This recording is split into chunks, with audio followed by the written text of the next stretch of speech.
The NFL backrooms are on fire, and this news just leaked. What I'm going to tell you in today's video could completely shift the balance of power in our division. To start, there is absolute desperation happening right now in the offices of a league giant. They are trying everything to force an auction for a world-class player, while our management watches from the shadows, cold and calculating, just waiting for the exact moment to make the final strike. Who is this superstar that could land here at any moment? Hold on to your anxiety, because I'm going to reveal this secret move shortly. One of the most respected minds in the sport confirmed that we committed a true crime in the draft. Our franchise simply stole a machine for destroying opposing quarterbacks that should never have fallen into our lap this late. To close this puzzle, a surprising and shocking change in our own quarterback room left many people completely confused in the last hours. At first glance, it seems like an amateur collision course. However, there is a hidden and extremely risky gear dictating this choice. If you don't see the complete picture of this master play, you're going to think our rebuilding was thrown in the trash. But the truth behind this is a piece that will challenge everything you think you know about our roster. Every second of today's analysis is do or die for our future. So hit the like button. It's just a click and helps me a lot to keep bringing the truth to you. John Lynch is bringing the begging bowl while the Commanders calmly await Brandon Aiyuk. The desperation was considerably evident. The Washington Commanders were firmly focused on finding the right value player during the 2026 NFL Draft. As a fan who follows every move, I know this was a smart approach. General Manager Adam Peters assembled a good recruiting class, which is expected to increase the team's chances of recovery. When the regular season starts consistently, a cloud still hangs over Washington. The speculation around the possible arrival of wide receiver Brandon Aiyuk shows no signs of cooling off. On the contrary, the buzz just keeps increasing, but we must wait until something becomes official. Ian Rappaport of NFL Network stated that the Commanders had a significant interest in the receiver, but they were not going to trade him in any way. Nothing happened during the draft, leading to yet another appeal from San Francisco 49ers general manager John Lynch after the completion of the selection process. During his post-draft press conference, Lynch was inevitably questioned about the plans for Aiyuk. He pleaded for anyone interested to contact him, even showing his phone to emphasize the point. However, the position of waiting longer to release him remains the same. We're available. Call us. As I said before, I think that's the most prudent thing to do. He is an extremely talented player. He is an extremely efficient player. The situation didn't work here. That doesn't mean it can't be reignited elsewhere. And we'd be happy to do something with anyone if the opportunity presents itself. In desperate times, desperate measures are needed. This was like Lynch resorting to begging in a last-ditch attempt to spark someone's interest in Aiyuk. But deep down, he probably knows what the end of this saga will be. And no attempt to buy time will change that fact in any way. The Commanders clearly want Aiyuk. The former Arizona State standout wants to join Washington, reuniting with his close friend, Jaden Daniels. This is common knowledge, and the salary cap values pertaining to the 3 remaining years of his contract make it extremely difficult to find a trade partner. The 49ers are not making life easy for Aiyuk, which is their right.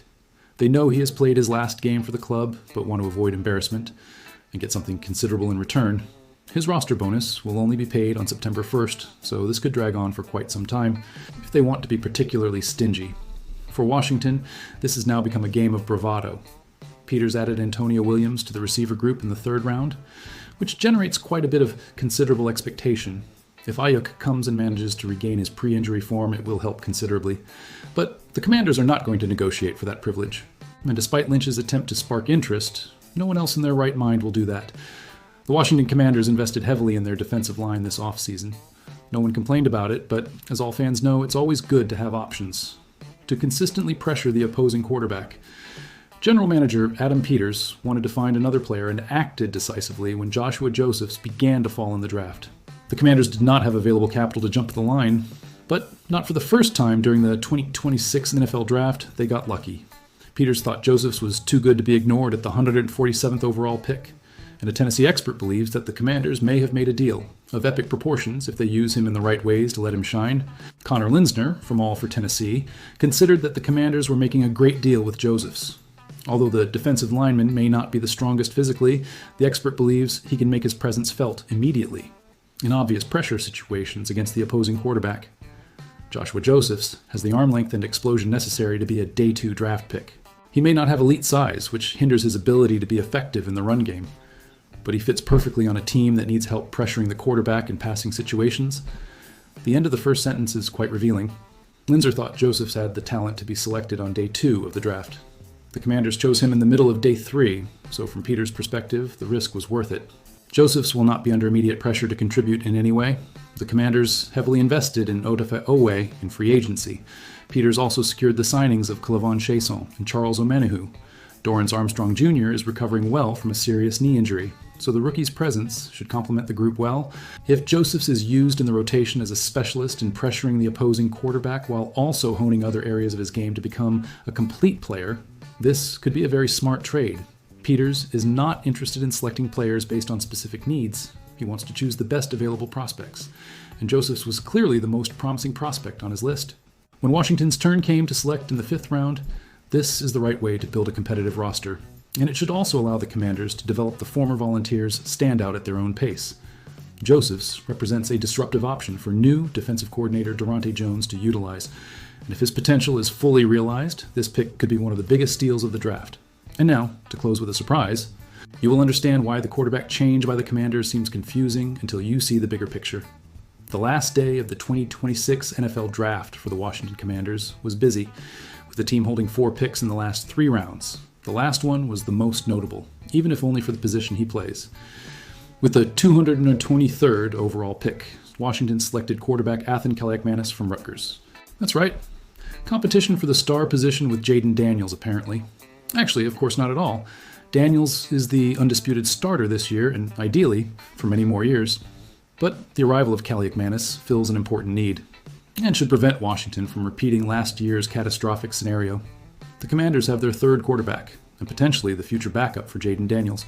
Last season, when Daniels was injured on 4 different occasions, it was Marcus Mariota who stepped in to replace him. The veteran played as one of the best backups in the league, keeping Washington competitive in several games. Then he also got hurt in the Week 16 game against the Philadelphia Eagles. Josh Johnson took over in the remaining 2.5 games. The 39-year-old veteran, with vast experience on various teams, certainly showed his worth. Recording 2 touchdowns and 3 turnovers during his appearances, Washington had little choice but to start Johnson, since their other options were the practice squad player Sam Hartman and an emergency backup signed with no contract, Jeff Driscoll. Suffice to say that the Commanders won't find themselves in that situation this year. Kaliakmanis offers Washington a 3rd quarterback option who can develop in David Blau's system and become a competent backup, perhaps even taking over the 2nd quarterback position in place of Mariota. The player, a graduate of the University of Washington, Scarlet Knights, has shown potential to play in the NFL. During his final year in college, throwing for 3,024 yards and 20 touchdowns. Ideally, Kaliakmanis will only play in the 2026 preseason. Washington will need Daniels to stay healthy if they want a chance to return to the playoffs. If he misses time, Mariota will be ready to replace him again, after signing a 1-year contract with the club as a free agent. Still, this prospect represents a guarantee in case of emergency, something that the Commanders did not have last year.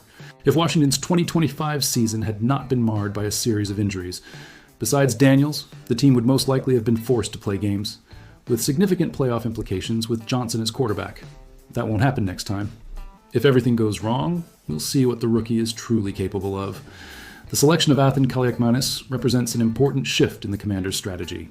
They are learning from past mistakes and preparing better. That is exactly what a professional organization should do. Depth on the roster is crucial for success in the NFL. The Commanders are finally recognizing this and acting accordingly.